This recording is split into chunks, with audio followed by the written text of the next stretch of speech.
Welcome to Rosé Roast. Because we're drinking rosé. Maybe they'll sponsor us. Cheers to that.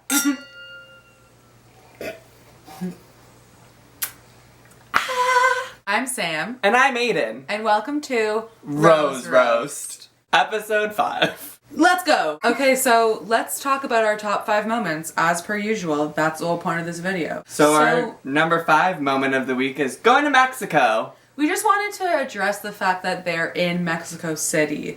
Like a hot skip and a jump away from Vegas. They were like, nah, this is a connecting flight. We'll have a layover for 3 days in Vegas and then we'll just hop back on the plane. Do you think they just hopped on the Greyhound and just did a quick overnight?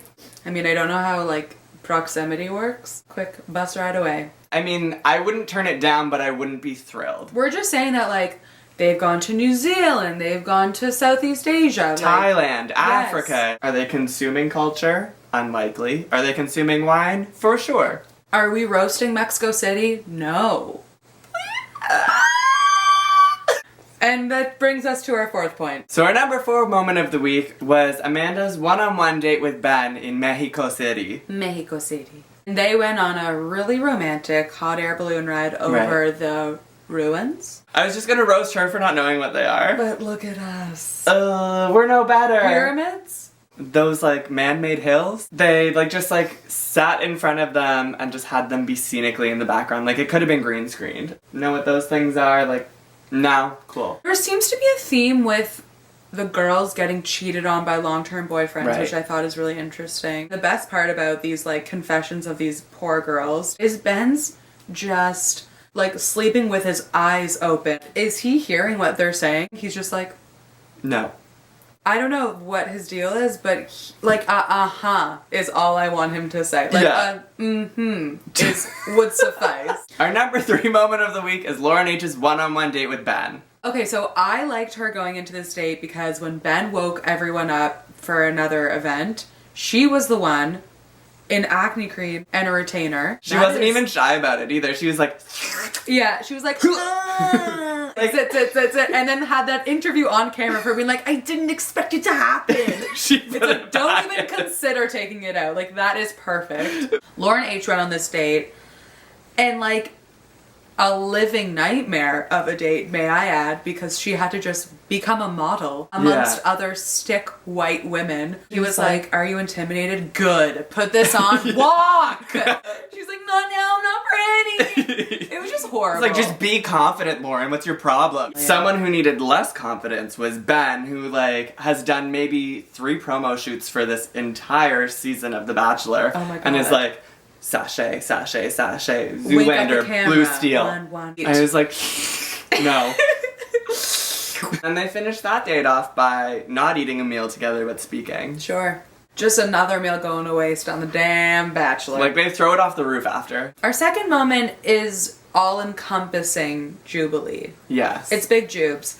I guess the first thing we should address when talking about Jubilee and Ben is that he sent her home on the first, February 1st, aka the starting line of Black History Month. Coincidence? A little too on the nose, Bachelor. Yeah. Silver lining to Ben. At least he was real and even though you could tell he was nervous and caught off guard by her confronting him and being this is what I need you to do to feel secure, especially when you're dating 11 other women. I need you to come to me and be I really like you. I feel this connection. And he was the fact of the matter is I don't really. The second that someone's not sweet and I love you and everything's cool and sister wives, this is chill, he's just I'm done. But I just think obviously in the real world that would never happen. Then again, he has stronger connections with other white girls, and that's probably why he was you're disposable. Whenever he is with Olivia, even though she's being a psychopath, he plays into it and he does what he has to do to put their emotions at bay, and it's they picked up where they left off from their dates. But with Jubilee, I feel they're always starting at square one again. It had to be this huge production of get on this helicopter, come to this mansion where we're secluded, there's this beautiful spread of food and all of this champagne. That's the arena in which they can have a connection. But I feel that's because of her own insecurities being I still don't feel validated. So do you feel that's on her that she needs a huge Yes. Okay. Yes, I do, but I think that it is so unbelievably justified and so normal. Right. Especially when you see someone repeat I love you to like 4 women before you, to then be like, okay, well, like, of course I need like a huge motion of like romance or else I don't believe you. Like, is this even real? Like, you're saying the same shit to everyone and like, I physically stand out. I think The Bachelor doesn't include the things that she says when she really confronts, like, I am the only black person on this show. I'm feeling vulnerable because of this. She's real enough that I think that she would say that on TV. Right. But I always think that they edit it out. And that's what makes her seem so, like, to viewers, basic and clingy, when really it's like, it could be a race issue, it could be like a personality issue, but like, they don't include that. They just are like, look at her, like, she's so needy, she needs to be sent out because she's like pushing needs herself constant away validation. From us. You can't sit here and tell me that never once in all the footage that they have that there was no moments of her bonding with the other girls or like doing an activity. Exactly. Like, they always show her being by herself and never feeling included. And, like, never getting along with anyone ever. Like, the only moments of this episode where they show her talking to another girl is when they're cooking, she's cooking with someone else. And she's like, don't touch that, like, this is my dish. Right. I even kind of thought that at the beginning when she was like, this is what I want to do with my life. Jubilee had different plans. She was like, I am going back here. I'm looking for someone to do my journey with me. She was like, who am I? Right. Like, I have no family members. I was adopted from Haiti. Right. I haven't been there. Like, I need to go back. And, like, she said that she wanted a man or, like, a support system to go with her.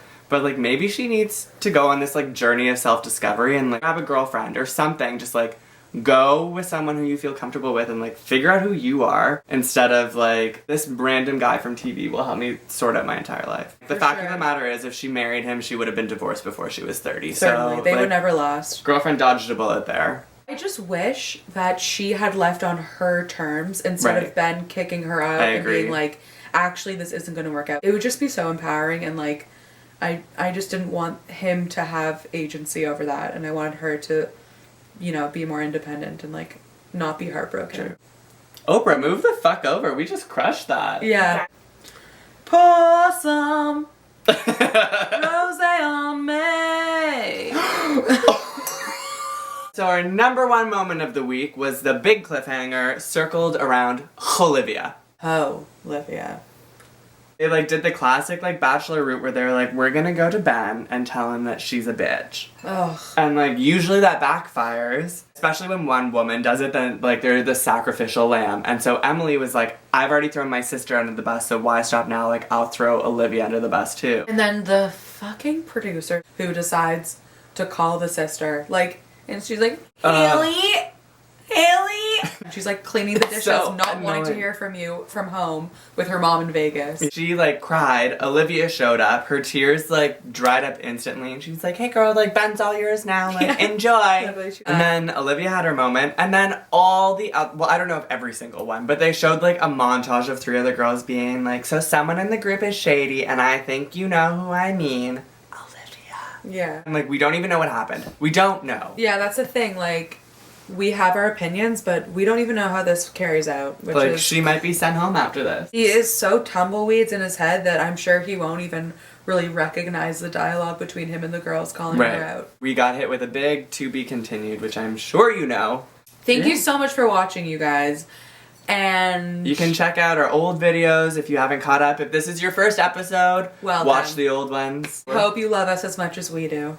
And I mean, for Monday's new episode, you can tweet along with us at Aidan O'Loughlin. Or at Sam Shier. Or at Rose Roast. You can like us on Facebook. Or subscribe. Subscribe. Subscribe.